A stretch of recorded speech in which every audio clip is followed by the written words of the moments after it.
Numéro 174, cet immense bonheur.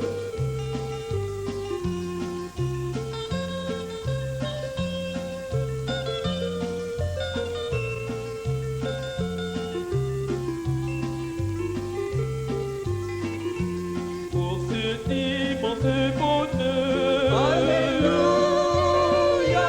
que tu as mis dans mon cœur. Alléluia, Je veux te chanter, Seigneur. Alléluia, Oui, Jésus est mon sauveur. Alléluia, Je le redirai encore. Alléluia, Que pour moi Jésus est mort. Alléluia, Voilà pourquoi je l'adore. Alléluia, Lui seul est tout mon trésor. Alléluia, Que chaque jour, à chaque heure, Alléluia, en moi tu es ta demeure. Alléluia, Que ma vie soit une fleur. Alléluia, Un parfum pour toi, Seigneur. Alléluia, Alléluia. Alléluia, Alléluia. Alléluia, Oui, Jésus est mon sauveur. Alléluia. Alléluia, Alléluia. Alléluia, Oui, Jésus-Christ est mon sauveur. Que chaque jour, à chaque heure, Alléluia, en moi tu es ta demeure. Alléluia, Que ma vie soit une fleur. Alléluia, Un parfum pour toi, Seigneur. Alléluia, Alléluia. Alléluia, Alléluia. Alléluia, Oui, Jésus est mon sauveur.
241, crois seulement.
Bonjour mes amis.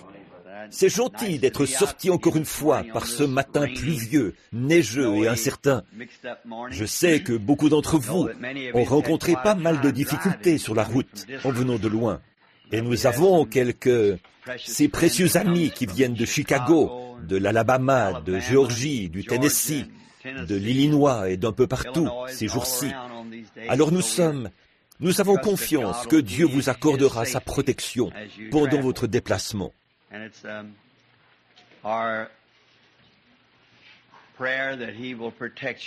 Et c'est notre prière qu'il vous protège tout au long de la route, sur ces routes dangereuses qui deviennent glissantes en hiver. C'est une région désagréable en hiver. C'est la plus belle des régions au printemps et en automne. Mais en hiver et en été, elle est très désagréable. Maintenant, je ne pense pas qu'ils enregistrent déjà là-bas. J'aimerais juste préciser quelque chose au sujet du message de dimanche dernier. La raison pour laquelle j'ai retenu la bande et que je n'ai pas voulu les laisser vendre la bande, la laisser sortir, eh bien, c'était que je dois d'abord la vérifier. En effet, souvent comme ça, il m'arrive de dire des choses dans l'église ici que je ne présenterai pas de la même manière aux autres auditeurs extérieurs, parce que parfois, elles deviennent des pierres d'achoppement. Et quelquefois, cela suscite même des questions parmi nos fidèles ici au tabernacle. Et je ne dis pas ceci, je ne dis pas ces choses pour me singulariser, mais parfois, sous l'onction, vous connaissez des choses qu'il vaudrait mieux ne pas dire aux gens. Alors, parfois, sous l'onction, quelque chose vous échappe, voyez-vous, et vous ne le remarquez pas. Et une chose qui, je crois, a été dite dimanche dernier, et qui pourrait faire que quelqu'un, c'est lorsque j'ai mentionné que je ne croyais pas aux appels à l'autel. Voyez, je veux dire cela et clarifier cela, afin que vous compreniez. Dans la Bible, il n'y a jamais eu un seul appel à l'autel. Il n'y a rien de tel dans l'Écriture. Nulle part, à travers les âges, on a fait cela, jusqu'à l'âge méthodiste, il y a à peu près 200 ans. Voyez, les appels à l'autel, c'est lorsque les gens viennent essayer de persuader et de tirer les gens. Allez, Jean, tu sais, ta mère qui est morte priait pour toi. Allez, Jean, ça, ce n'est pas une conviction, mes amis. Non, on entend rarement dire que l'un d'eux soit allé bien loin. Et en plus, là-dedans, on récolte n'importe quoi. C'est pour ça que l'Église est pareillement embrouillée aujourd'hui. C'est à cause de ce genre de choses. Quand c'est une conviction, frère, vous n'avez pas besoin de dire un mot. Dieu est là et a déjà fait le travail. Comme Pierre prononçait ces mots, le Saint-Esprit descendit sur ceux qui écoutaient la parole. Voyez, pas d'appel à l'autel. Voyez, rien de tel. Ceci dit, l'autel est le lieu de prière où chaque personne arrivant à l'église devrait d'abord se rendre, s'agenouiller à l'autel, prier Dieu en silence et présenter sa requête. Et pour ses bien-aimés, et remercier Dieu pour ce qui a déjà été fait pour eux. Ensuite, elle retourne à sa place. Et puis, l'Église est le lieu où la parole de Dieu et le jugement commence par la maison de Dieu, où le jugement de la parole est prononcé. Alors, mais aujourd'hui, on change tellement les choses. Cependant, je n'ai rien contre quelqu'un qui fait des appels à l'autel. Voyez, et j'en ai fait beaucoup moi-même, et j'en ferai probablement encore beaucoup si je continue sur ma lancée. Mais en ce qui me concerne, voyez-vous, vous en ramassez trop. Et il n'y a rien à redire à ça, pas de mal à ça. C'est très bien. Voyez, en effet, écoutez, Jésus a dit, « Nul ne peut venir à moi si mon Père ne l'attire premièrement. Et tous ceux que le Père m'a donnés viendront à moi. » C'est vrai. Donc, vous voyez, cela rejette votre appel à l'autel complètement, totalement. Voyez-vous cela? Tous ceux que le Père, notre responsabilité, c'est de prêcher la parole. La Bible dit, tous ceux qui crurent furent baptisés. Repentez-vous et soyez baptisés au nom de Jésus-Christ pour la rémission, le pardon des péchés. Quoi? Soyez baptisés au nom de Jésus-Christ pour la rémission des péchés. Voyez? Et ensuite, vous recevrez le don du Saint-Esprit.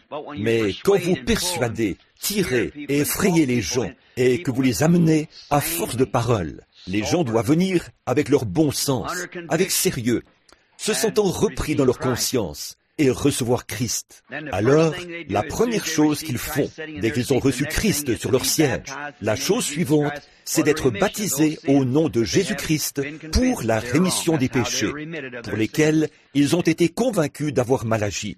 C'est ainsi que leurs péchés leur sont remis. Voyez, en effet, ils se sont repentis, ont été baptisés pour commémorer devant les gens que j'ai reçu Christ comme mon sauveur personnel. Alors vous êtes candidat pour recevoir le Saint-Esprit.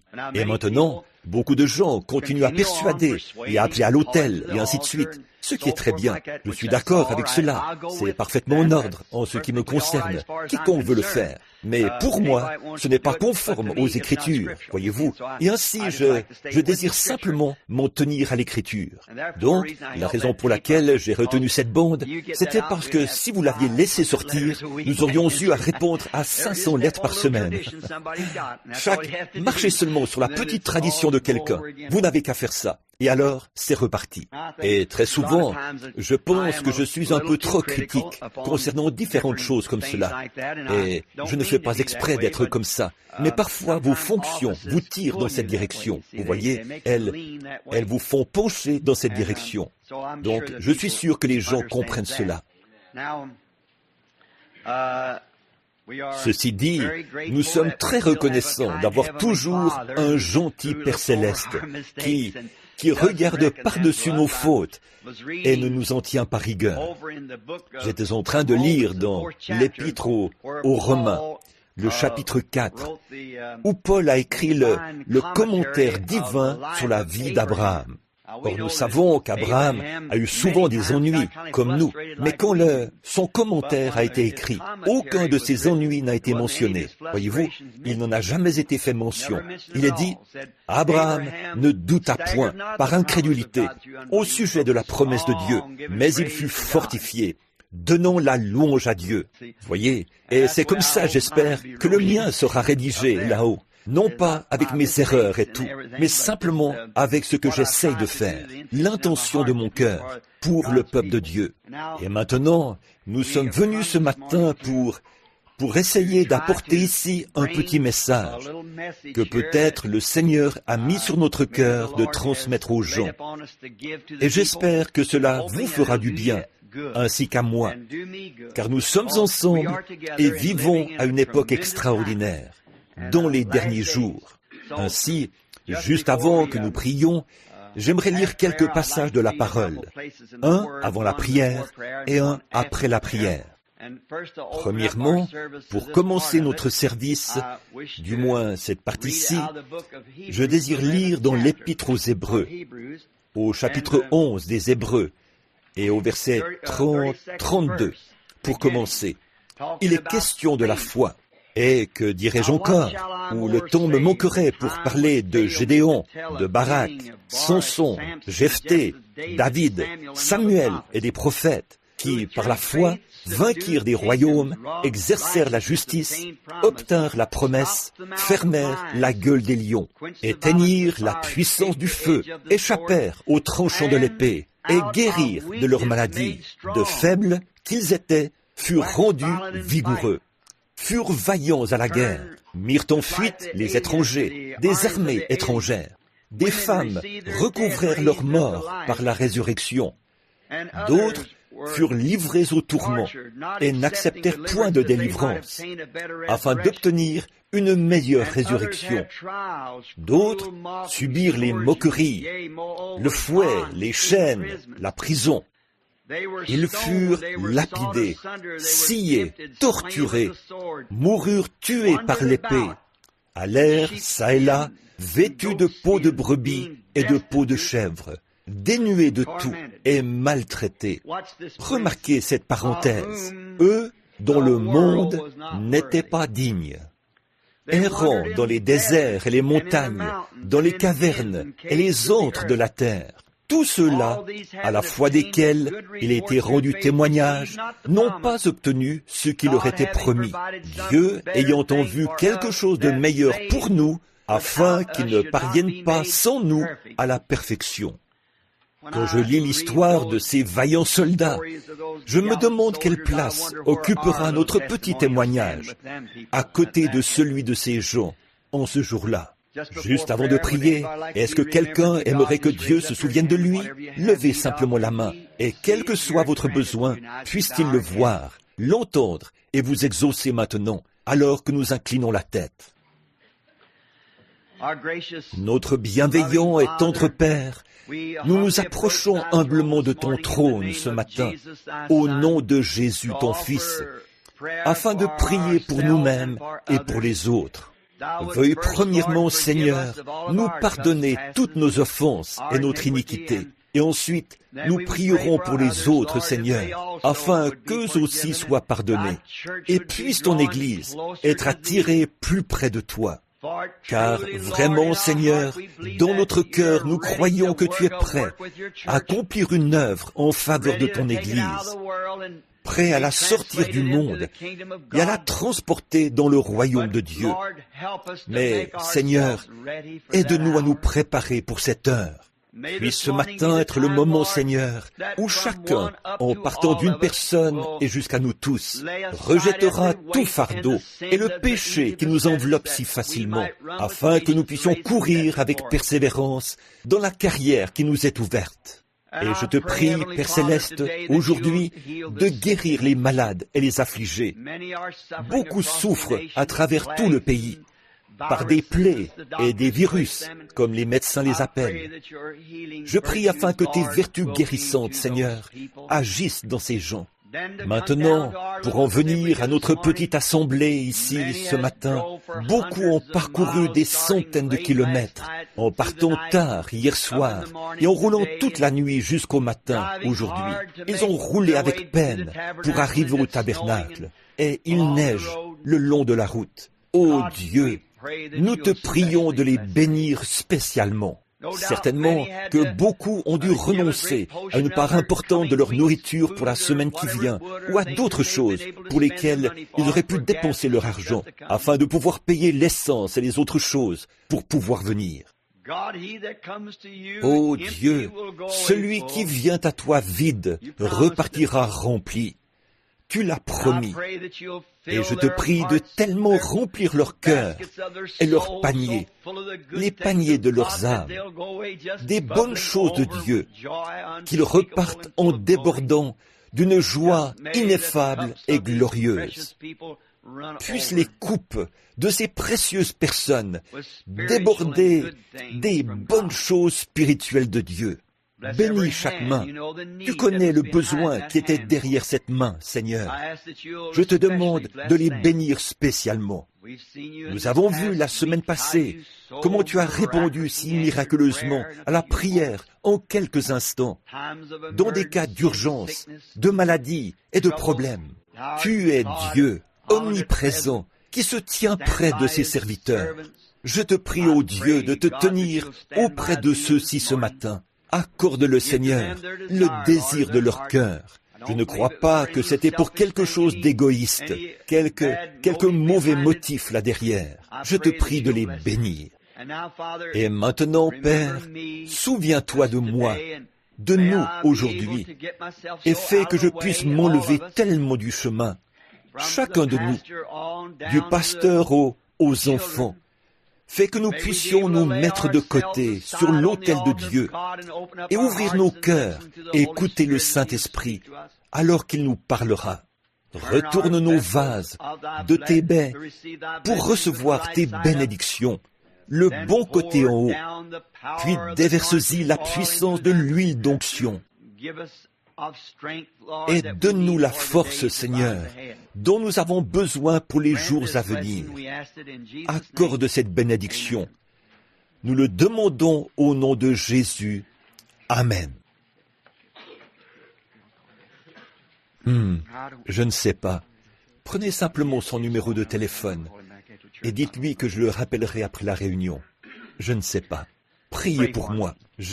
Frère Jack Moore, est au téléphone. Et il essaye encore de me persuader d'être là-bas cette semaine. Voyez, je ne me sens pas vraiment prêt à cela. Voyez-vous, et alors, je ne sais que faire. J'aime Frère Jack, et il y a une grande convention prévue là-bas. Et il a refusé des hommes comme Booth Cliburn et d'autres. Il tient toujours bon. Il a fait passer ses annonces et tout. Il s'accroche pour que je vienne. Ce qu'il y a, c'est que j'aime me sentir vraiment poussé à aller. Vous voyez? Et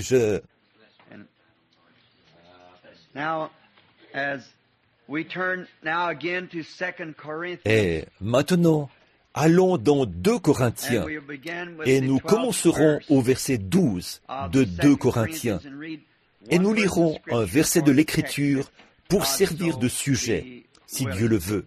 1 Corinthiens ou 2 Corinthiens plutôt, chapitre 12 et verset 9. Je veux lire la première phrase ou la seconde phrase du verset 9, une portion de cela.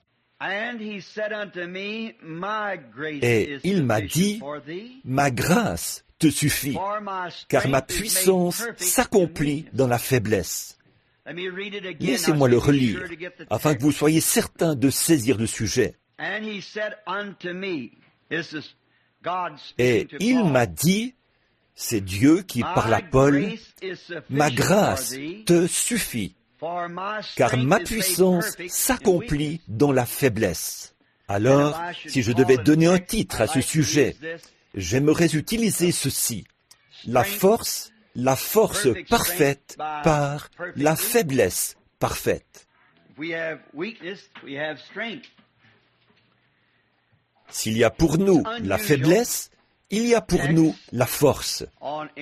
C'est un sujet inhabituel concernant, dans une assemblée de Pentecôte, de prendre la faiblesse comme sujet, parce que nous témoignons toujours que nous sommes si forts.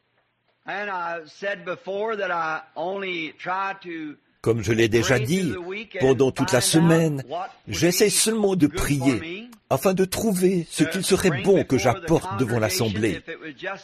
S'il s'agissait seulement de venir ici pour être écouté, je préférerais de beaucoup ce matin écouter quelqu'un d'autre ici.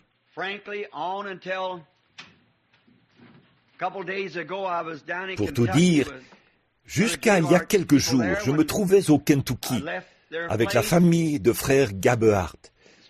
C'est lorsque j'ai quitté cet endroit, ce précieux frère et sa femme, et sa famille et tous, que cette pensée m'est venue. J'étais allé dans une maison juste peu de temps avant. Je me tenais à l'extérieur et la dame a dit, « J'aimerais parler à ce pasteur. » Et je suis entré dans leur petite maison. Elle a dit, « Vous êtes frère Branham ?» Et j'ai dit, « Oui, madame. » Elle a dit, « J'ai tellement honte de l'aspect de ma maison. » Et elle a dit, « Pour vous demander d'entrer. » Elle s'est mise à pleurer. Elle a dit, « Mais j'ai un si grand besoin et j'ai vraiment confiance en vous. » Et j'ai découvert que c'était là où notre petite sœur Cox, chez qui nous logeons là-bas, une petite grand-mère avec un magnétophone qui va dans le quartier faire passer les bandes. C'est ça l'idée. Voyez-vous, j'ai regardé dans cette maison, une modeste petite maison, à peu près comme celle dans laquelle j'avais été élevé. Mais des images de Christ couvraient les murs. Il y avait là une Bible sur la table. J'ai dit, je n'ai jamais été plus honoré dans ma vie. C'est là la sorte de maison dans laquelle j'aime entrer. Elle a présenté une requête pour quelqu'un. Et 5 heures après que nous ayons prié ensemble, que cette petite grand-mère et moi ayons prié ensemble, Dieu avait répondu. Donc, nous avons encore prié.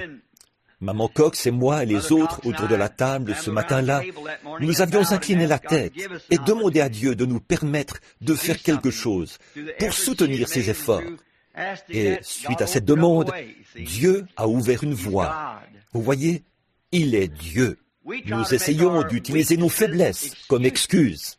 Nous voulons dire combien nous sommes grands, combien nous sommes importants. Je pense que c'est une des raisons pour lesquelles Dieu m'a donné ce sujet. C'était afin d'ôter cela de notre pensée. Voyez, il y a des petites choses que nous faisons, et c'est pour ça que nous venons à l'Église. C'est pour découvrir nos erreurs et voir comment nous améliorer. Si nous venons à l'Église avec n'importe quel autre, n'importe quel autre objectif que celui-ci, je crains que nous ne retirions pas grand-chose d'être venus à l'Église.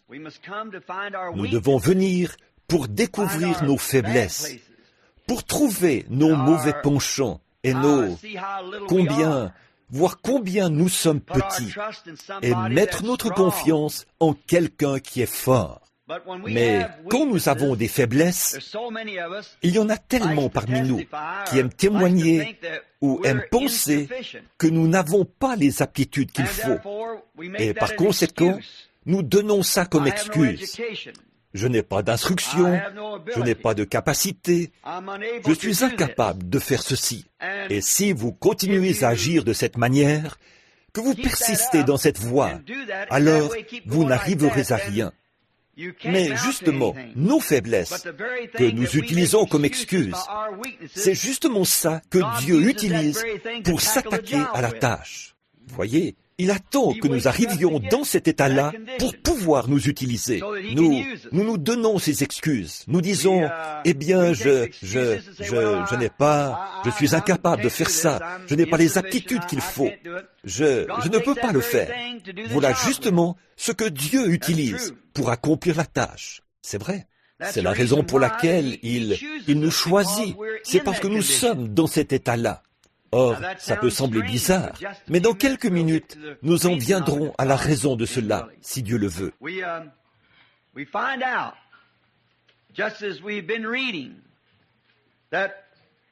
Nous voyons, exactement comme nous l'avons lu, que les faiblesses et les rejets, et nous voyons que ces gens qui sont les plus faibles et les rejetés du monde extérieur, ce sont les héros de Dieu, qui remporte la victoire au front. Il prend ceux qui se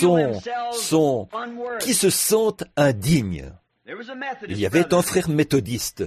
3 d'entre eux viennent à cette église depuis l'Ohio ou le nord de l'Indiana.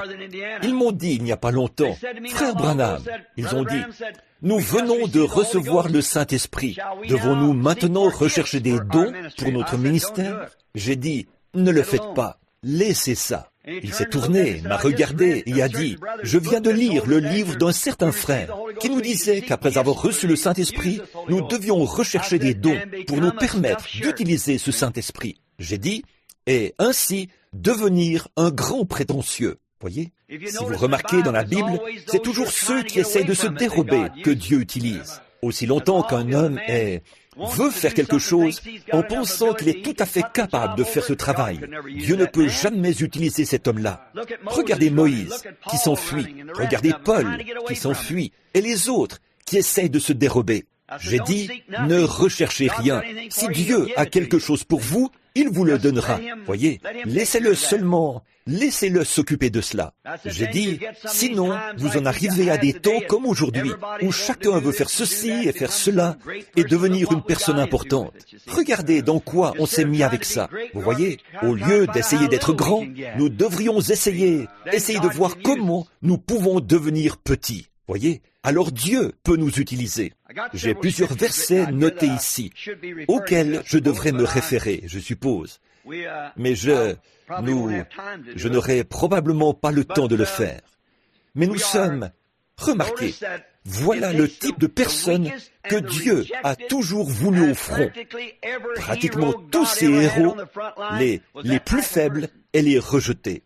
Quelqu'un qui était rejeté, quelqu'un qui pensait qu'il n'avait pas les aptitudes qu'il faut, quelqu'un qui n'avait aucune capacité du tout, cette personne-là est précisément dans la forme voulue pour que Dieu puisse commencer à l'utiliser.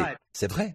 C'est quand ils sentent qu'ils ne peuvent pas, qu'ils n'ont rien. C'est alors que Dieu peut s'emparer d'eux et faire quelque chose avec eux. Voyez, mais quand nous pensons que nous sommes capables de le faire, alors Dieu ne peut pas nous utiliser, parce que nous voulons le faire nous-mêmes.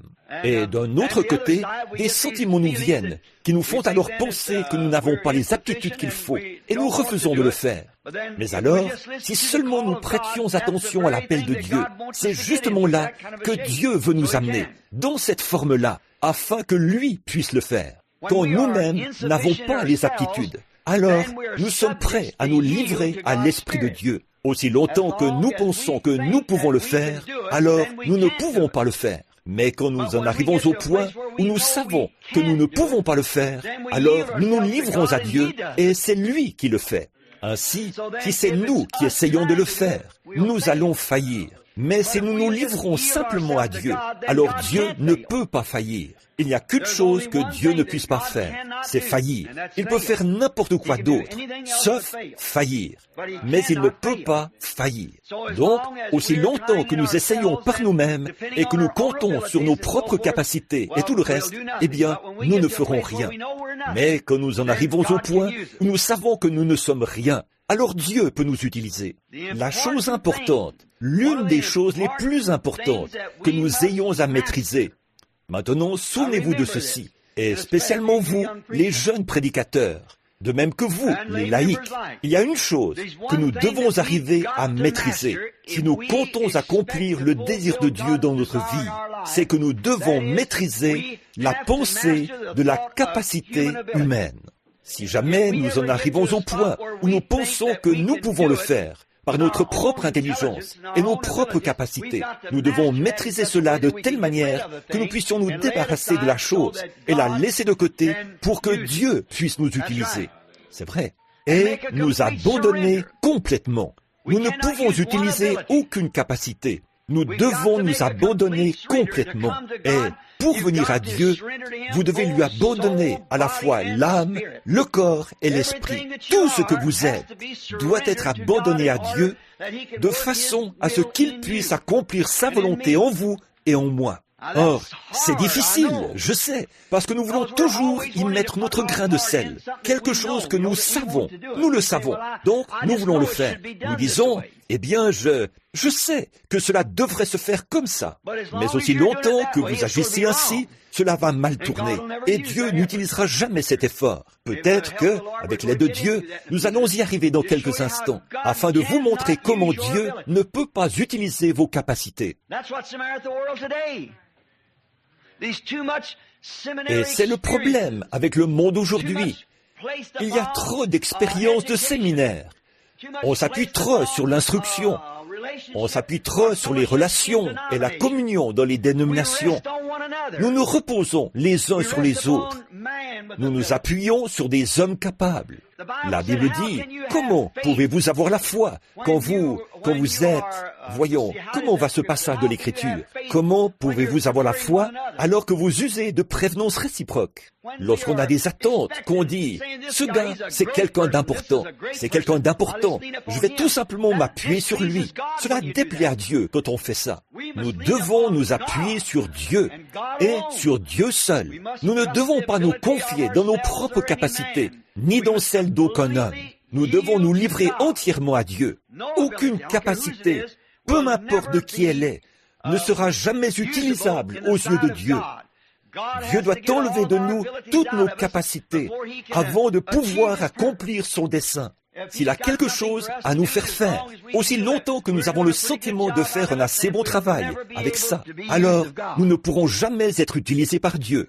Alors direz-vous, frère Branham, vous faites là une affirmation très générale. Oui, je généralise, mais regardez seulement autour de vous et voyez si c'est vrai ou pas.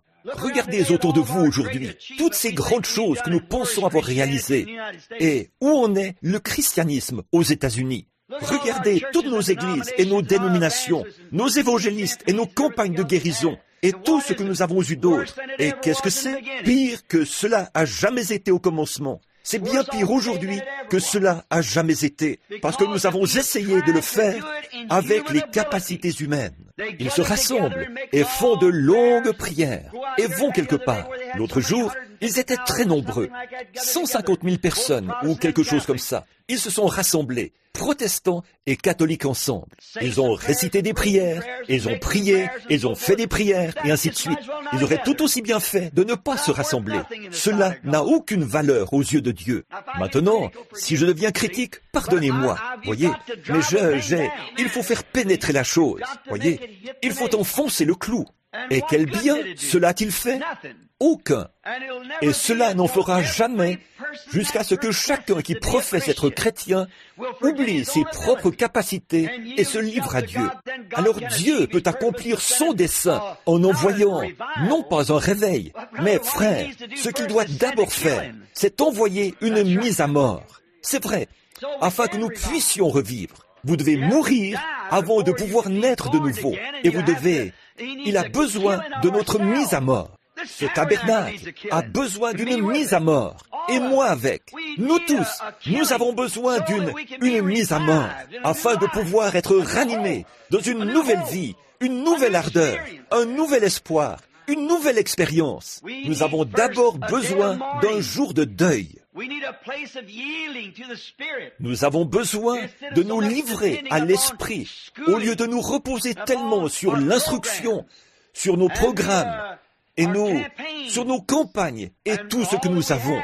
Nous comptons sur la collaboration d'un certain nombre de serviteurs de Dieu. Nous permettons à tellement. Si nous ne pouvons pas être assez nombreux, eh bien, nous ne le ferons pas. Nous n'irons pas dans les villes sans cela. Et alors, quand nous faisons cela, nous le transformons en une énorme machine encrassée, qui a des ratés. Voyez? Donc nous devons nous éloigner de cela, de ces capacités humaines. Nous devons en arriver au point où nous pouvons abandonner nos âmes et nos vies, même la ménagère, le paysan, le mécanicien, ou qui que nous soyons. Nous devons nous abandonner entièrement à Dieu et reconnaître que nous ne sommes rien. Puis, laissez Dieu commencer là. Alors, il commence à agir, à travailler. Et cela nous concerne tous, chacun d'entre nous. C'est la chose que nous devons faire.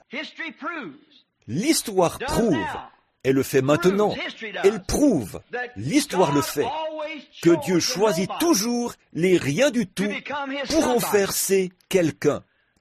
Dieu prend la personne qui n'est rien. Aujourd'hui, à moins que vous possédiez une bonne formation théologique, il serait préférable que vous n'essayiez même pas de vous approcher de la ville. Il serait préférable que vous n'essayiez même pas de vous approcher d'une réunion. Mais si vous avez un bagage important, avec beaucoup d'études et de choses derrière vous, vous pouvez aller dans n'importe quelle ville et obtenir de la collaboration, avoir une grande réunion. Eh bien, ce n'est pas une réunion, c'est une réunion. Cela pourrait être autre chose. Mais quel bien cela fait-il?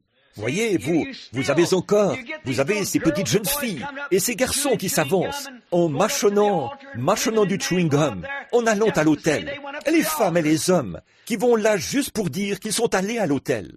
Ils vont dans l'annexe pour recevoir des instructions, puis en ressortent et sont aspergés ou immergés, ou autre chose. Et un an après, l'un de nos plus grands évangélistes a dit que s'il savait qu'il pourrait conserver 10% de ses conversions pendant une année, il serait heureux. Alors que s'il avait 1000 conversions, l'année d'après, il devrait y en avoir 10 000. Voyez, nous manquons le but, nous manquons l'objectif. Certains d'entre nous construisent ça sur une conception intellectuelle, comme « Oh, je sais tout ». Cet homme est un érudit. Nous devrions former nos gens et les instruire. D'autres construisent ça sur des sensations, des mouvements, des tremblements, des pleurs, des cris, la danse par l'esprit ou quelque chose comme ça. Une œuvre extérieure basée sur l'émotion. Et c'est aussi mauvais que l'instruction. Si le diable ne peut pas vous avoir de ce côté-ci, il vous poussera de ce côté-là. Mais ce qu'il faut, c'est que vous n'ayez rien en vous sur quoi vous appuyer, ou rien que vous puissiez faire, seulement un abandon complet, total, de vos faiblesses à Dieu, et que vous disiez « Me voici ». N'ayez rien, aucune capacité dans laquelle vous pourriez vous confier. Recherchez dans l'Écriture et voyez, alors que j'ai écrit ici les passages de l'Écriture auxquels je me réfère. En revenant aux Écritures, nous voyons que Dieu a toujours utilisé les rien du tout pour en faire ses quelqu'un. Il a toujours pris ceux que le monde avait rejetés, que l'âge moderne avait rejetés, et c'est ce jour-là qu'il a utilisé pour l'utiliser. Considérez les apôtres. Pensez à Pierre, le pécheur, pas assez instruit pour écrire son propre nom. Jean, l'ignorant et l'illettré. Ces hommes-là, il a délaissé les nobles et les sacrificateurs instruits et les gens renommés de ces jours-là. les érudits, les membres d'Église, et a pris ces gens qui pensaient qu'ils étaient quelqu'un, et a pris ceux qui étaient des rien du tout pour les utiliser. Ceci dit, un quelqu'un peut devenir l'un de ses enfants. Dieu peut les utiliser s'ils sont prêts à oublier qu'ils sont quelqu'un. Si vous êtes prêts à oublier que vous êtes quelqu'un pour devenir un rien du tout, alors Dieu peut vous utiliser et faire de vous quelqu'un. Voyez, mais vous devez oublier que vous êtes tellement important. Beaucoup d'entre nous faisons cela dans nos vies. Dès que certaines personnes, aussitôt qu'elles deviennent chrétiennes, elles deviennent arrogantes, indifférentes. C'est vrai. Alors qu'elles prennent tout simplement le chemin à l'envers. Elles vont en arrière au lieu d'aller en avant. Quand plus vous pouvez sortir de choses de vous-même, plus vous aurez de place pour que le Saint-Esprit entre. Comme Élie a dit à Josaphat et aux autres, creusez et remplissez cet endroit de fosse. Plus vous creuserez profond, plus vous aurez de place pour l'eau. Et plus nous pouvons jeter hors de nous ce qui est de nous, nos capacités qui ne valent strictement rien, plus il y aura de place pour être remplis de l'Esprit de Dieu, tant que nous pouvons le faire. Paul, celui dont nous venons de lire quelque chose ici, dans les Corinthiens, dans 2 Corinthiens, nous voyons que cet homme était un grand homme. C'était un érudit, un grand homme. Mais il a dû oublier tout ce qu'il avait appris pour pouvoir connaître Christ. Je vais laisser lire l'un de ces passages de l'Écriture ici, afin que vous puissiez le lire avec moi, si vous le voulez. Prenons 1 Corinthiens, chapitre 2, et verset 1er, un instant. Et prenons une minute pour lire ici ce que Paul dit, ce grand érudit, ce qu'il dit au sujet de lui-même, ce qu'il a dû faire.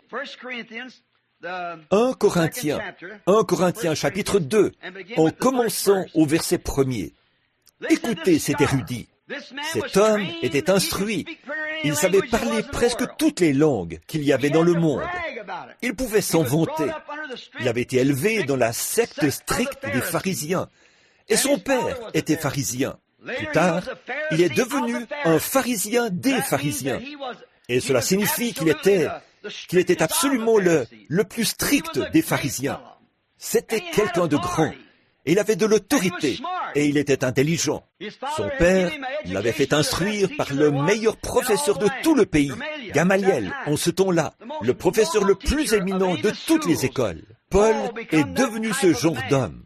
Il a appris toutes les langues, il a appris la psychologie, il a appris tout ce qu'il y a qui peut être appris de cette manière. Et il s'appuyait fermement sur le tabernacle des sacrificateurs et sur les grands hommes. Et il s'activait pour provoquer des ravages dans l'Église. Écoutez ce même homme, avec toute cette instruction, après qu'il eut reçu Christ, écoutez ce qu'il dit. Sa force et sa grandeur, il a dû oublier tout ça. Il a dû prendre conscience qu'il ne pouvait pas s'appuyer sur lui-même. Il a dû prendre conscience que son instruction ne valait rien. Il a dû prendre conscience que toute la formation qu'il avait eue, il devait oublier tout ce pourquoi il avait été formé. Écoutez-le maintenant. Pour moi, frère, lorsque je suis allé chez vous, pas avec la supériorité de langage, de sagesse, voyez, que je suis allé vous annoncer le témoignage de Dieu. Je ne suis jamais venu vers vous vous dire, voici, je suis le docteur Sol de l'école Untel. Je suis de la grande secte de cette dénomination. Je ne suis jamais venu vers vous comme cela, car je n'ai pas eu la pensée de savoir parmi vous autre chose que Jésus-Christ, et Jésus-Christ crucifié. Écoutez le témoignage d'un homme comme lui. Je n'ai pas la pensée de savoir quelque chose de vos capacités. Je sais qu'il n'y a rien en vous, et j'ai seulement la pensée de savoir une seule chose que je vois en vous. C'est Jésus-Christ et Jésus-Christ crucifié, le Sauveur crucifié parmi vous. C'est tout ce que je vais reconnaître. Écoutez-le. Moi-même, j'étais auprès de vous dans un état de grandeur, de quoi? De faiblesse, de crainte et de grand tremblement. Could you imagine a man, a Pharisee of the Pharisees, a teacher of the teachers, a man that was trained from childhood for the ministry, to be an eloquent man that was smart and brilliant, to come before a class of people like the Corinthians and say, I was with you in weakness and in fear and much trembling.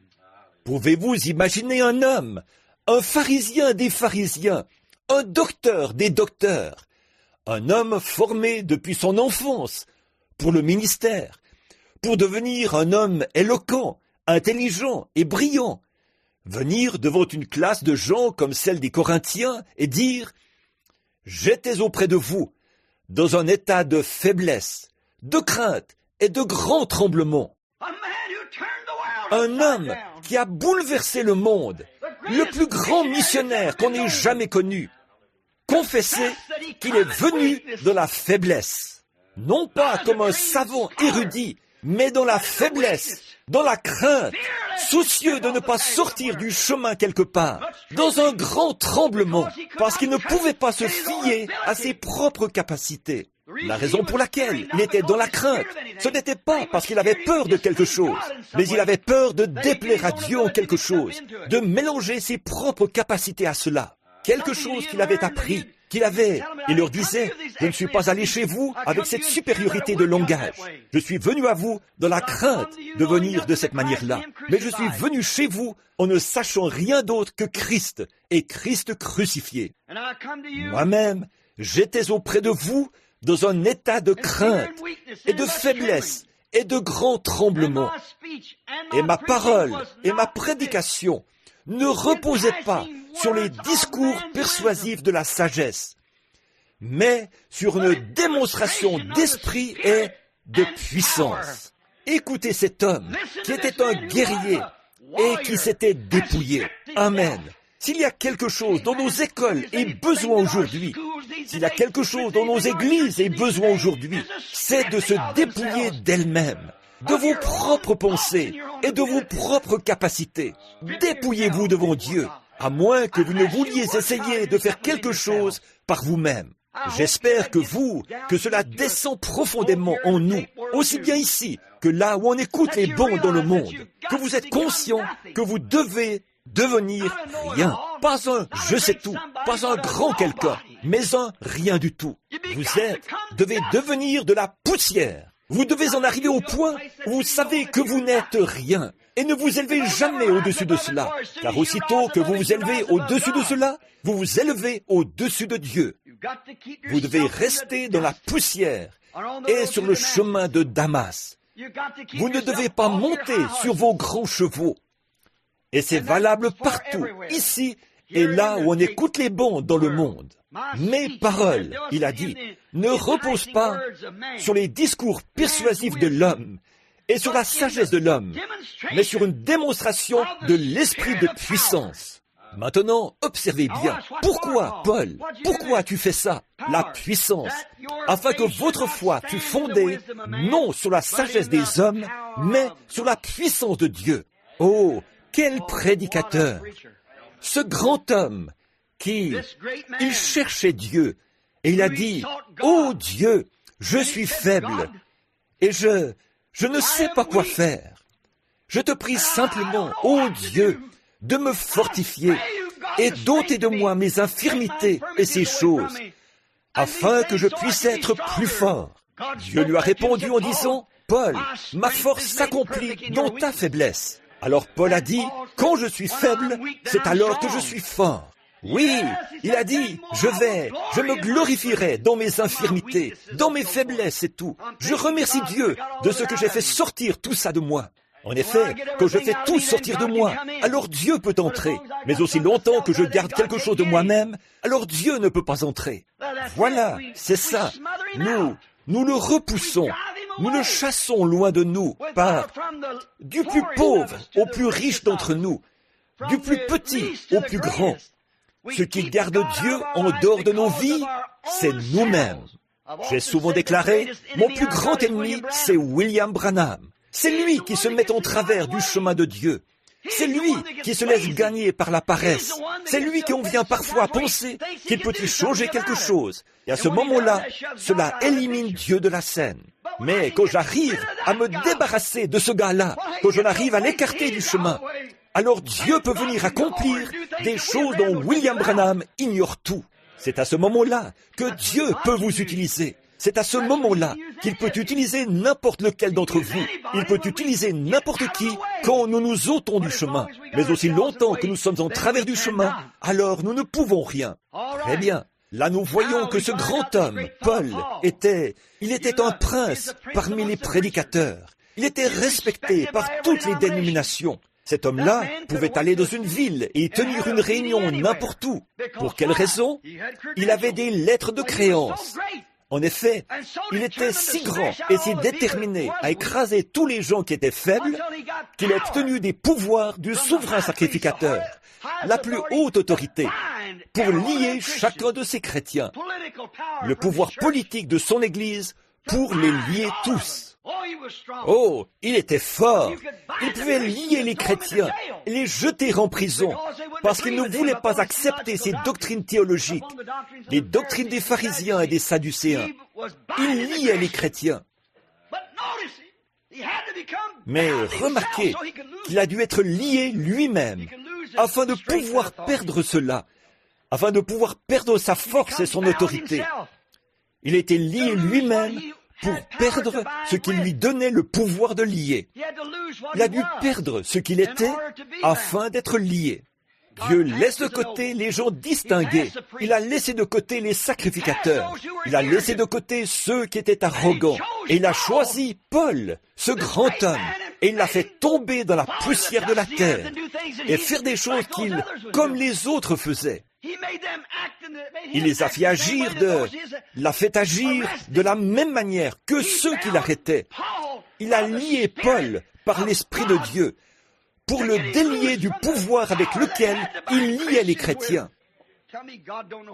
Dites-moi que Dieu ne sait pas ce qu'il fait. Il lui a enlevé sa force afin de lui faire lâcher prise. Combien de ministres Dieu pourrait utiliser ce matin si seulement il pouvait laisser Dieu les lier par sa parole et par sa puissance et les délier de la force de ces dénominations et de ces organisations. Combien de personnes sincères dans cette ville ce matin qui vont dans ces grandes églises organisées, combien pourrait-il en remplir du Saint-Esprit pour embraser ce pays par l'évangile et la puissance, si seulement elles voulaient faire l'effort de se détacher de cette puissance qu'elles ont et accepter d'être liées par son esprit, afin d'être comme Paul, un esclave de Dieu par amour. Dieu a pris Paul et en a fait un esclave. Il se l'est attaché et l'a envoyé vers les gens des nations qu'il haïssait. Mais vous voyez, il a dû être libéré de son pouvoir ecclésiastique pour être attaché à la puissance de Dieu. Il a dû perdre sa force et devenir faible et rien du tout, afin de recevoir la force de Dieu, d'être attaché à Dieu, de faire ce que Dieu lui dirait de faire. C'est ce que nous avons à faire aujourd'hui. C'est ce dont j'ai besoin. C'est ce dont tout homme a besoin. C'est une perte de lui-même, une perte de ses capacités, une perte de ce qu'il est, afin qu'il puisse se livrer entièrement au Saint-Esprit. La ménagère en a besoin, l'écolier en a besoin. Nous prenons même nos jeunes enfants. Un certain jeune garçon auquel je suis en train de penser, hier après-midi, ou avant-hier, ou un autre jour, est rentré à la maison, a fait rédiger rapidement son devoir par sa sœur aînée, est ressorti et a dit au jeune garçon, « Ces problèmes étaient faciles. Voyez, on leur apprend presque à tricher. Comme il serait préférable. Et ces gens-là sont des piliers d'église. Ce serait beaucoup mieux que le papa, le matin, au petit déjeuner, dise « Jean va passer son examen aujourd'hui. Oh Dieu, sois avec Jean. Aide Jean.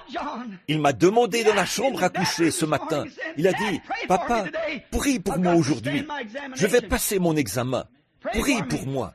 Je préférerais que mon garçon ait un bon et honnête 0 sur son carnet. Qu'il soit recalé, plutôt que de savoir qu'il a obtenu la note maximale en ayant triché. Oui, monsieur, ce dont nous avons besoin, c'est de perdre ce que nous sommes et de nous en remettre entièrement à la puissance de Dieu. Maintenant, liés, Dieu laisse de côté les gens distingués et choisit la faiblesse. Dieu laisse de côté ceux qui pensent être quelque chose pour prendre quelqu'un qui ne sait rien, afin d'accomplir son dessein dans leur vie. C'est ce que nous trouvons. Dieu a dit à Paul, « Ma puissance s'accomplit dans ta faiblesse. Ma force devient plus parfaite alors que tu deviens plus faible. Plus tu peux te livrer à moi, mieux je peux t'utiliser. Plus tu peux oublier ton instruction, plus tu peux oublier ta dénomination, plus tu peux oublier tout ce fatras et te livrer à moi, plus je peux t'utiliser. Parce que tu deviens faible, je rendrai fort mon dessein à moi. Dieu peut transformer la faiblesse en force. Voilà pourquoi il fait toujours cela. Quand il a choisi ses disciples, qui aurait pensé l'humilité de son propre fils lorsqu'il est né dans une crèche, dans une étable pleine de fumier, dans une stalle pour vaches, et a été emmailloté dans des langes. Voyez, il aurait pu venir dans un palais, il aurait pu descendre les corridors du ciel et tout, tous les anges au garde à vous. Mais il a choisi de faire de Christ notre exemple pour nous, et l'a fait venir dans l'humilité. Il ne l'a jamais formé dans les écoles de ce monde, mais il l'a formé par sa propre puissance afin qu'il puisse se livrer complètement, non pas aux pensées de l'homme ou à la force de ce monde, mais se livrer à la puissance de Dieu. Et c'est ce qui se passe avec nous aujourd'hui. Nous nous livrons à nos grandes dénominations et à leur sphère. Nous nous livrons à la dénomination, à ce qu'elle dit, à ce qu'elles disent à ce sujet. Mais c'est contraire à la volonté de Dieu. Nous devons nous livrer à l'Esprit de Dieu et aller où l'Esprit nous dit d'aller. C'est vrai. Les Hébreux de Dieu ou les soldats de Dieu plutôt, les héros, nous venons de lire dans l'Épître aux Hébreux, au chapitre 11 et au verset 34, de faibles qu'ils étaient, furent rendus vigoureux. Il fallait qu'ils deviennent faibles avant de pouvoir devenir forts. Dans leur faiblesse, ils ont été rendus forts. Vous qui inscrivez les versets là-bas, Hébreux 11, 34, très bien. Voici quelque chose qui nous console. Voici quelque chose qui encourage. C'est à partir de la faiblesse et de l'humilité que Dieu choisit le peuple avec lequel il bâtit son royaume. Si un jour nous allons au ciel, si un jour nous nous tenons de la présence de Dieu avec son Église, nous nous tiendrons au milieu d'un groupe de gens qui auront été faibles, rejetés et exclus par le monde. Des « je ne sais rien ». N'est-il pas étrange que Dieu nous compare à des brebis ? Une brebis est l'animal le plus dépourvu de défense qui soit. Il n'y a rien qui soit autant dépourvu d'aptitude pour se défendre qu'une brebis. Un lapin peut courir. Un écureuil peut grimper dans un arbre. Un chien peut mordre. Un lion peut déchirer. Un cheval peut ruer. Un oiseau peut voler. Mais une brebis est là sans défense. Et c'est comme ça que Dieu nous veut. Lorsque nous sommes conscients que nous n'avons aucune aptitude du tout, alors Dieu prend cet individu-là et commence à se former en lui, à faire faire à ses mains ce que Dieu voudrait que des mains fassent, à faire dire à ses lèvres ce que les lèvres de Dieu auraient dit, parce que ce ne sont pas les siennes, ce sont celles de Dieu.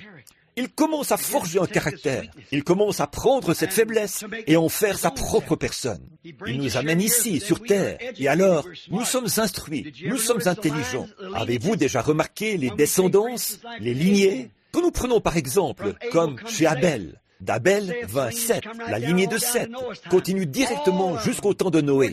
Tous n'étaient que d'humbles fermiers, mais les enfants de Caïn sont devenus intelligents, habiles, instruits, de grands hommes, des bâtisseurs, des spécialistes. Mais le côté de Dieu était faible et humble. C'est comme ça que Dieu les a utilisés. C'est l'occasion pour Dieu. C'est le moyen pour Dieu de nous atteindre. Quand nous sommes faibles, nous sommes alors réceptifs. C'est encourageant, bien sûr, parce que tout le royaume de Dieu est composé de cette sorte de gens. Alors, quand vous arrivez à être comme ça, vous êtes dans son royaume. Notre problème, c'est que ce n'est pas que nous soyons trop faibles. Notre problème, c'est que nous sommes trop forts. Nous sommes tout simplement trop forts. C'est tout. Ce qu'il y a, c'est que nous sommes trop des fortes têtes. C'est vrai. Nous sommes trop forts dans notre tête. Nous en savons trop. Dieu veut enlever cela de nous. C'est vrai. Nous sommes trop forts. Nous sommes trop forts pour nous livrer à lui. Nous nous livrons à nous-mêmes. Nous en arrivons à penser, bon, maintenant ici, j'ai assez de bon sens pour savoir. J'ai été stupéfait il y a quelques soirs, quand maman était malade à l'hôpital. Je suis allé, il y avait une petite dame dans la chambre d'à côté. Si cette petite dame est ici, pardonnez-moi, sœur. C'est une fille de là-bas, du Kentucky, et c'était sa belle-mère. Et je lui ai parlé cette nuit-là, ma femme et moi, jusqu'à environ 1h du matin. Et son mari s'était allongé par terre et s'était endormi. Elle a dit, « Sors d'ici, tu n'es d'aucune utilité à ta maman de toute façon. » Et elle l'a chassé, son mari, hors de la chambre, parce qu'il était étendu de tout son long en travers de la porte, ce qui faisait que ni les infirmières ni personne ne pouvait entrer. Ils ronflaient tout ce qu'ils pouvaient par terre. Alors elle l'a fait lever et l'a mis dehors. Et elle s'est mise à parler. J'ai commencé à lui parler du Seigneur, et ainsi de suite. Et elle a dit, je n'ai rien connu d'autre qu'une binette dans un carré de tabac, tôt le matin, en train d'enlever les mauvaises herbes et de chiquer du tabac, ce genre de choses. Et elle a dit, mais je vous assure, papa nous a tous envoyés à l'école. Et elle a dit, on n'a quand même rien dans la tête. J'ai pensé, c'est peut-être ça la raison. Voyez, vous devez garder les choses du monde loin de vous. Toutefois, je ne soutiens pas l'ignorance. Ce n'est pas cela. Mais j'essaie de réfléchir. Quand vous en arrivez au point où vous pensez que votre connaissance surpasse tellement celle des autres, votre connaissance est bonne, tant qu'elle ne va pas à l'encontre des promesses de Dieu. Nous sommes contrôlés par 5 sens. Et ces 5 sens, la vue, le goût, le toucher, l'odorat, l'ouïe, sont très utiles, tant qu'ils ne perturbent pas le sens de la foi. Mais quand ils s'opposent à la foi, et comment saurez-vous lequel a raison? C'est que la foi s'accordera toujours avec la parole. Donc si votre foi est contraire à la parole, ou que vous pensez qu'elle l'est, alors vous n'avez pas la foi. Vous avez un faux semblant. De la vantardise, c'est glissé dans vos sens, provenant d'un savoir que vous avez acquis, ou quelque chose ainsi. Mais quand vous vous éloignez de cela, et que vous vous reposez entièrement sur la foi, et la foi ne peut être édifiée que sur la parole de Dieu, la foi correcte. Un médecin m'a dit une fois, je crois, Billy, que si ces gens, si tu leur disais d'aller là-bas et de toucher ce poteau, cet arbre-là, en croyant qu'ils seront guéris, ils seraient tout autant guéris. J'ai dit, non, monsieur, ce n'est pas possible, docteur. À cause de la chose suivante, voyez, ces gens savent que ce n'est qu'un poteau. Ils savent qu'il n'y a ni vertu ni force dans ce poteau. Mais tout homme mentalement équilibré saura que ça, c'est la parole du Dieu vivant, sur laquelle je peux fonder ma foi, et savoir que c'est ainsi dit le Seigneur. Et tout ce qui est contraire, alors je ne crois pas mes sens. Non, monsieur, laissez ça de côté. Suivez votre autre sens, le sens de la foi. Très bien. Dieu prend ces gens-là pour faire, quand ils sont des riens du tout, ils se livrent à lui. D.L. Moody de Chicago, il était de Boston, il était cordonnier, un petit bout d'homme sans aucune aptitude, qui ne s'appuyait pas sur lui-même. Maintenant, prenez ces écoles prestigieuses qu'ils ont. L'Institut Moody, là-bas. Si Dwight Moody pouvait ressusciter et voir cette école, la première chose que Dwight Moody ferait, ce serait de se débarrasser de cette école. Si Martin Luther pouvait ressusciter, la première chose qu'il ferait serait de se débarrasser de l'organisation luthérienne. John Wesley ferait de même. Ces hommes n'ont jamais fondé ces organisations. Ce sont les hommes qui les ont suivis qui l'ont fait. Paul n'a jamais organisé une quelconque église, parce qu'il a dit lui-même, « Après mon départ, des hommes de vos propres groupes se lèveront parmi vous, disant des choses perverses. » C'est après la mort de Paul, 100 ou 200 ans après, qu'ils ont créé l'Église catholique, la première organisation. Des hommes se sont levés. C'est après la mort de Moody qu'ils ont eu l'Institut Moody. Après la mort de Wesley, qu'ils ont fondé l'Église wesleyenne. Après la mort de Luther, qu'ils ont formé l'Église luthérienne. Dieu envoie des héros et ils construisent. Pas étonnant que Jésus ait dit, vous Vous, murailles blanchies. Il a dit, vous ornez les tombeaux des prophètes, et c'est vous qui les avez mis dedans. C'est vrai. Ces grands hommes se sont levés. Ensuite, on leur a construit un monument. Je pense, comme David, il a bien servi Dieu en son temps. Donc, c'est comme ça qu'il faut faire.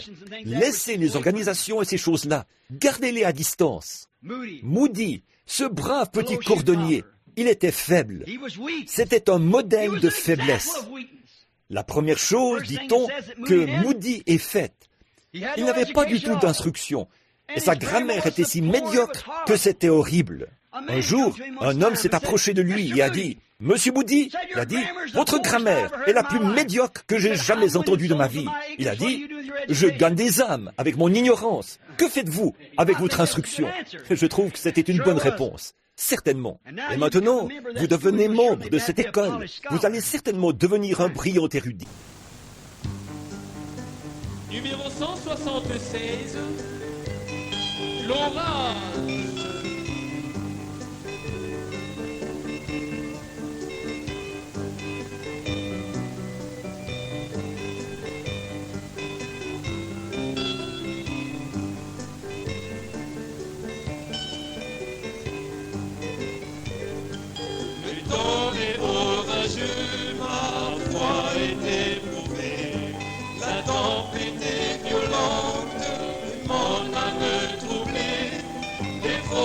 M'abandonne, mais je regarde à la croix où je trouve refuge dans le sang.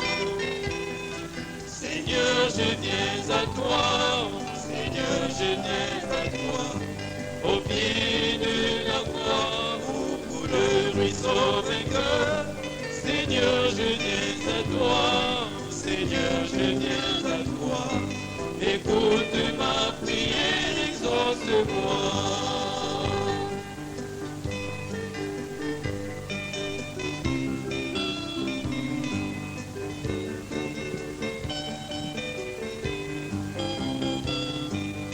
Le monde m'abandonne, je regarde au Seigneur, qui comble tout le vide de ma vie solitaire.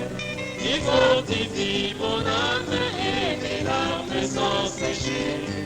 Il restaure la joie du salut. Seigneur, je viens à toi, oh Seigneur, je viens à toi, au pied de la croix où coule le ruisseau vainqueur. Seigneur, je viens à toi, oh Seigneur, je viens à toi, écoute ma prière, exauce-moi.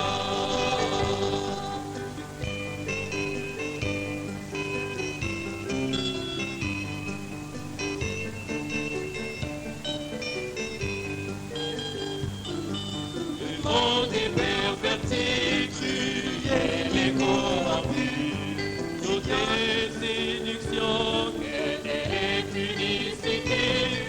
Il n'y a que médisance, la haine et la clameur, c'est l'accomplissement des prophéties.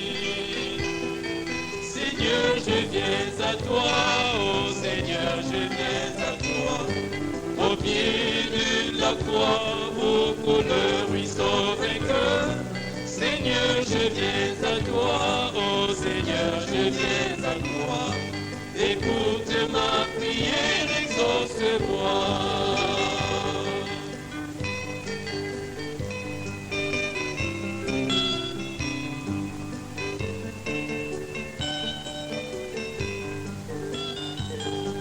Quand l'ennemi s'avance comme une inondation, le désespoir m'accable et le chagrin m'envahit.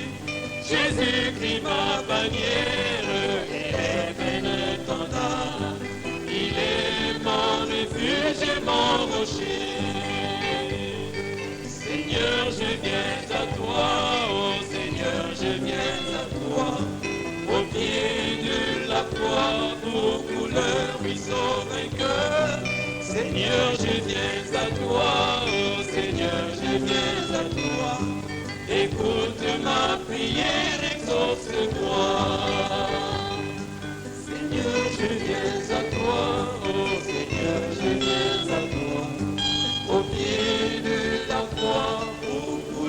Christ au vainqueur. Seigneur, je viens à toi, oh Seigneur, je viens à toi. Et pour